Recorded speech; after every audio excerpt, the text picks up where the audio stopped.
Thank you for your help.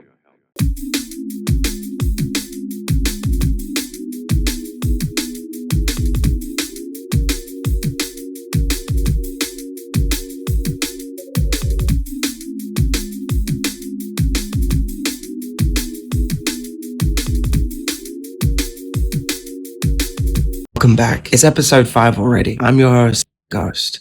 This week, it's episode 5, the prompt cycle. So, where do we begin? What is the fundamental difference between an artist who builds a track from raw samples and someone who generates one from a text prompt? That's a great question. While both want to create a track, the reality is though, if you have a tune in your head and a melody of some sort and you want to build it, you can do that with raw samples. All you have to do is isolate those samples, find the sort of genre that you're looking for and work on that, build that sound that you hear, that melody, that rhythm that you're feeling, build that frequency. When you're using a text-based prompt, you're taking all sorts of work away from all sorts of people. The people who create these sounds, compose. You might also want to compose a sound and have someone use it as a sample. Good things usually take time. May seem attractive to use the sort of framework that they have built up for everyone right now. But getting good at anything takes time and dedication. There's a lot of hard work you have to put in as an artist, whether it's creating sounds, composing sounds, hunting through sample after sample. You might go through thousands of samples and only hear a handful that resonate with you. But that in itself is a real victory because you put the work in, you earn those sounds. You heard a melody and you decided to build. Hunting sounds and samples is hard work. It can take hours of digging before you even start. But that shouldn't stop you because what's around the corner is so much better. The music that's being generated via text is actually pretty good. But the reality is there's no work involved, especially when you weigh up having to learn how to mix and master as well. Honestly, they should be in a completely separate category. I'm not saying it shouldn't be done. I'm just saying it shouldn't be thrust into people's faces whilst taking food out of starving artists' mouths. There's plenty of artists that could do with the attention that a lot of these text-based tunes are taking up. Making music with samples or composing the sounds yourself or you're playing instruments, etc. It's like being a chef. You're making a meal. You're putting all the right ingredients together at the right temperatures with the right seasonings and the right flavors just to make something really special. It takes a lot of time and effort, but the product is always worth it. Whereas the text-based equivalent is more like a TV dinner that you stuck in the microwave. It was already done. It was completely served on a plate for you, which again sounds great, but in the end, are you happy with saying that's the best you can do? Yeah, what do I know? I'd say enjoy the process, learn an instrument, hunt sounds down, and get involved. Be creative in the best way possible, in a way where everyone eats and gets to break bread together. I think we'll leave that one there. Okay, next one.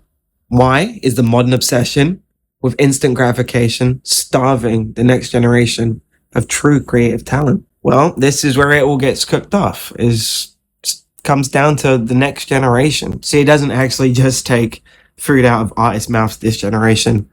It's going to be the next generation that feels it. Those creative outlets where people wanted to go and create things and enjoy them with other people are going to disappear because the need for instant gratification is going to outweigh the want to wait, learn, craft, build, all the mechanics that it takes to be creative. All the talent that if they'd have focused on learning an instrument or building their sounds and frequencies will just be lost. And those unique new frequencies that would have been built are going to be gone. And even worse, they'll probably not have the drive to want to achieve. Who wants to do it the hard way when it's so easy to do it the easy way and everybody is doing the same thing? You always get the rare souls doing their true creative nature, but the ones that could have gone on to be creatives are going to be lost.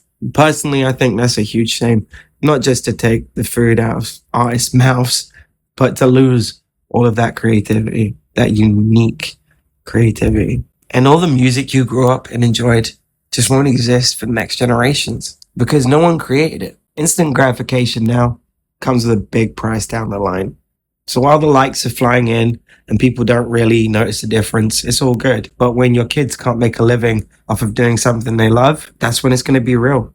I think that should be food for thought for everyone. But with that being said, let's leave that one there. How does bypassing the hard work of creation completely strip the soul and frequency out of the art? Well, that's a great question. It'll be a little harsh. Low. What you gonna do? It's hot in the kitchen. Woo. Essentially, when it comes down to it, it's like a journey.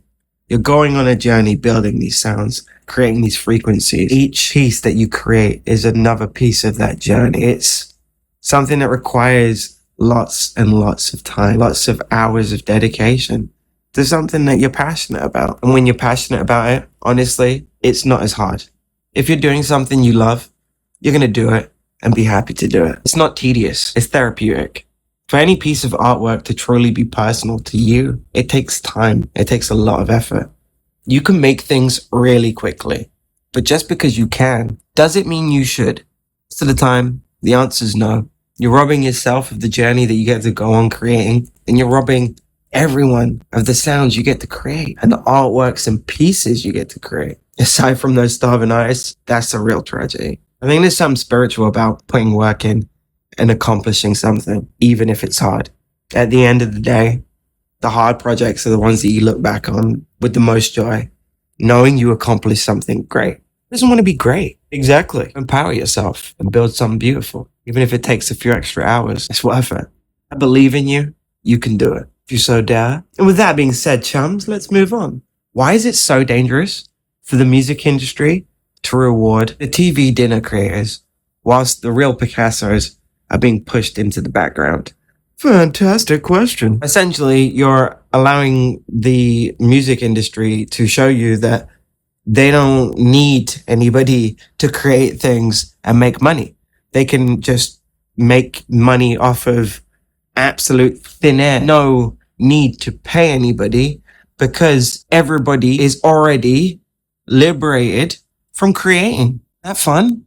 So you can choose to empower the generations ahead of you, or you can choose to empower the industry that doesn't care about you or anyone you know or anyone your grandkids know. And with that being said, I think we'll leave that one there. As a self-taught producer who fought through absolute zero to learn the craft, what's my message to the real creators feeling discouraged by the noise? Yep. Well, it is so easy to get discouraged. Do not feel bad about being discouraged or feeling down. Honestly, this is so hard to be a creative and to make a breakthrough in any way, shape, or form. That was the case beforehand, and it's double the case now because anyone can dip their toe in to be creative, so to speak. But being a real creative takes time. There's going to be a long time that you're probably going to have to clap for yourself, which is going to be just as frustrating as watching these TV dinner solutions filling up your slots. It is extremely complex to be a creative and actually make something, but that's not to discourage you, because when you start making something and the world starts to applaud for you, everything's going to feel like a dream come true. The reality is, it's actually never about the destination. It's always about the journey. Sure, destination's like the end of a plateau or some sort of a cliff, but I'm pretty sure you probably wouldn't want to know that anyway. Depending on what vehicle you're on, highly unlikely you're going to get out of it alive. So, maybe sometimes it's better to keep the destination to oneself. The reality is the journey is the part you're really going to enjoy, until you fly off a cliff. Or don't and live a happy life. I highly recommend doing the second one because that one you'll really enjoy. First one sucks. What are you waiting for? Do it. We did it.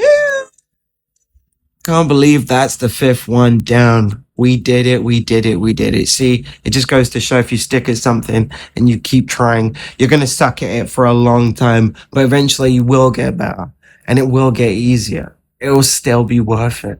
It will get a lot easier. And the reality is, it doesn't actually get easier. You just get a lot better. And who don't want to get better? I mean, who the hell don't want to get better? I mean, who the heaven don't want to get better? Yeah, that's right. I look forward to seeing what you're going to create in the future. And with that being said, have a great week. Stay safe. Stay spooky.